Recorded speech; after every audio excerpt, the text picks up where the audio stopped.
രാമൻകുട്ടി ഒരു കർഷകനായിരുന്നു. അവിവാഹിതനായ രാമൻകുട്ടി തന്റെ മക്കളെ സ്നേഹിക്കുന്നതിലേറെ മരങ്ങളെ സ്നേഹിച്ചു.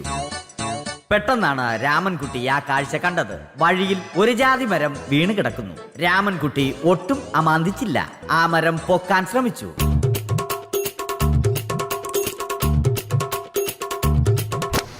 നടക്കുന്നില്ല. പിന്നെയും പിന്നെയും പൊക്കാൻ ശ്രമിച്ചു.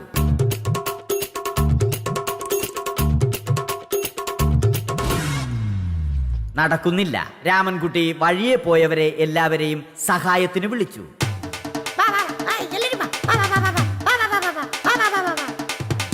ആരും വന്നില്ല.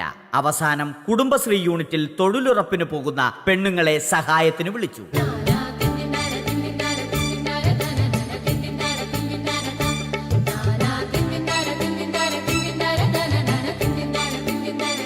അവർ എത്തി. അവർ അവരുടെ സ്ഥിരം പണി തുടങ്ങി. അത് കണ്ട ദേഷ്യം വന്ന രാമൻകുട്ടി മരത്തെ ഒറ്റയ്ക്ക് പിടിച്ചു പോക്കി. അത്ഭുതമെന്ന് പറയട്ടെ, മരം നേരെ നിന്നു. ഇത് കണ്ട തൊഴിലുറപ്പ് പെണ്ണുങ്ങൾ രാമൻകുട്ടിയോട് നോക്കുകൂലി ആവശ്യപ്പെട്ടു.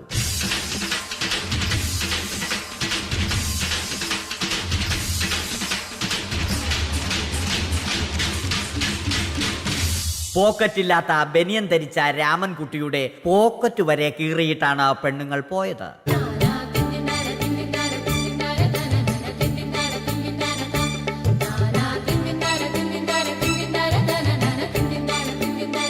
രാമൻകുട്ടി പിന്നീട് ഒന്നും ആലോചിച്ചില്ല. മരത്തിന് ഫാക്ടംബോസ് 2020 സെപ്റ്റംബർ 14 നൽകി. മരം തഴച്ചു വളർന്നു. ഇത് കണ്ട് രാമൻകുട്ടിക്ക് സന്തോഷം വന്നു. സന്തോഷം വന്നാലും ദുഃഖം വന്നാലും രാമൻകുട്ടിക്ക് മരത്തിനു ചുറ്റും ഡാൻസ് കളിക്കുക എന്നുള്ളത് രാമൻകുട്ടിയുടെ മാസ്റ്റർ പീസ് ആയിരുന്നു. ആ മാസ്റ്റർ പീസ് രാമൻകുട്ടി ഇവിടെയും എടുത്തു.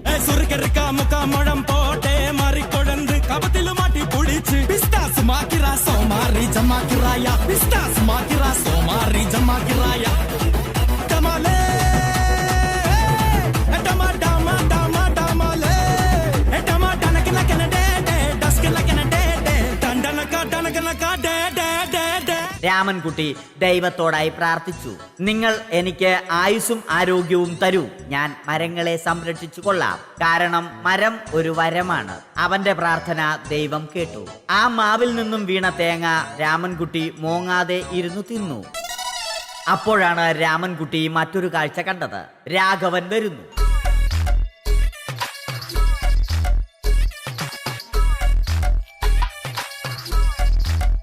മരം മുറിക്കൽ ഹോബിയാക്കിയ, അതിലുപരി ജോലിയാക്കിയ രാഘവൻ മരങ്ങളുടെ ശത്രുവല്ലേ? മരങ്ങൾ മുറിച്ച് ഫർണിച്ചർ പണിയുന്നത് തെറ്റല്ലേ? അവനെ ഇതിൽ നിന്നും പിന്തിരിപ്പിക്കണം. അവർ തമ്മിൽ ഒന്നും രണ്ടും പറഞ്ഞു.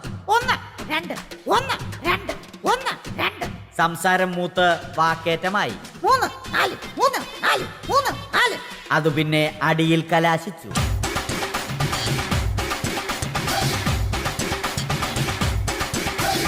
നല്ല മനസ്സിന് ഉടമയായ രാമൻകുട്ടി കംപ്ലീറ്റ് അടിയും വാരിക്കൂട്ടി.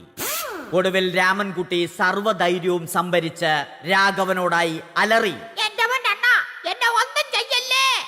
മനസ്സലിഞ്ഞ രാഘവൻ രാമൻകുട്ടിയെ അരികിൽ വിളിച്ചു. കൈവാക്കിന് കിട്ടിയ രാമൻകുട്ടിയെ രാഘവൻ ഒട്ടിറൊട്ടിയാക്കി മരത്തിലൊട്ടിച്ചു.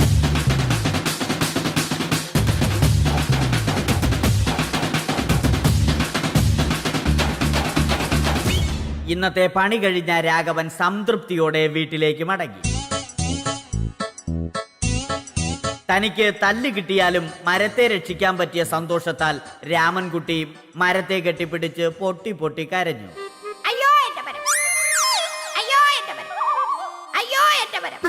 കാരണം മരം ഒരു വരമാണ്. കെട്ടിപ്പിടിക്കൽ ഏറ്റുവാങ്ങിയ മരം നാണം കൊണ്ട് ചില്ലകൾ താഴ്ത്തി. മരത്തെ രക്ഷിച്ച ക്ഷീണത്തിൽ രാമൻകുട്ടി മരച്ചുവട്ടിലിരുന്ന് ഉറങ്ങിപ്പോയി. പെട്ടെന്നാണ് അത് സംഭവിച്ചത്. പ്രകൃതി അതിന്റെ തനിക്കോണം കാണിച്ചു തുടങ്ങി. മഴയും കാറ്റും ഇടിയും വന്നു. അതോടൊപ്പം കോളും വന്നു. കോളെടുത്ത് രാമൻകുട്ടി പറഞ്ഞു. കോൾ കട്ടായി. രാമൻകുട്ടി ദൈവത്തോടായി പറഞ്ഞു. കാറ്റും മഴയും അതൊന്നും ചെവിക്കൊണ്ടില്ല. രാമൻകുട്ടിയുടെ മരം ആടി ഉലഞ്ഞു. രാമൻകുട്ടി ദൈവത്തോടായി വീണ്ടും പറഞ്ഞു, മരം ഒരു വരമാണ്, മരത്തെ ഒന്നും ചെയ്യരുത്.